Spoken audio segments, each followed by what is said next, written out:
fait, il y a plus de proximité entre le Moyen-Âge et la génération de mon père qu'il n'y a entre la génération de mon père et celle de mes enfants. Alors bon, là, c'est des sujets de débat que je vais dire là, mais est-ce que c'est le capitalisme qui est le problème ou est-ce que le capitalisme est la conséquence?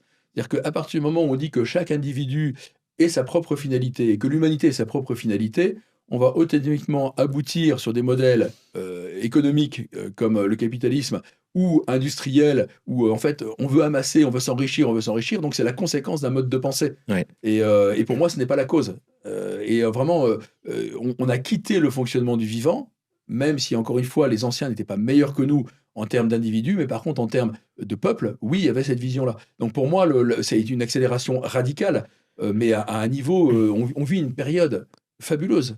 Elle n'a jamais existé.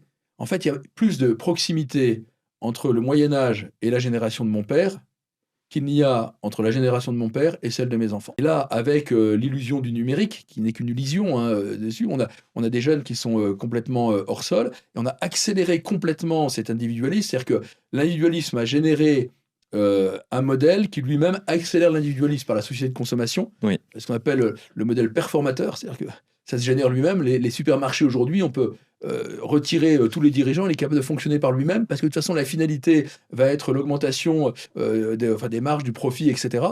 Et ça, ce n'est absolument pas une finalité, c'est un dogme. C'est un dogme, c'est presque religieux le monde qu'on est aujourd'hui.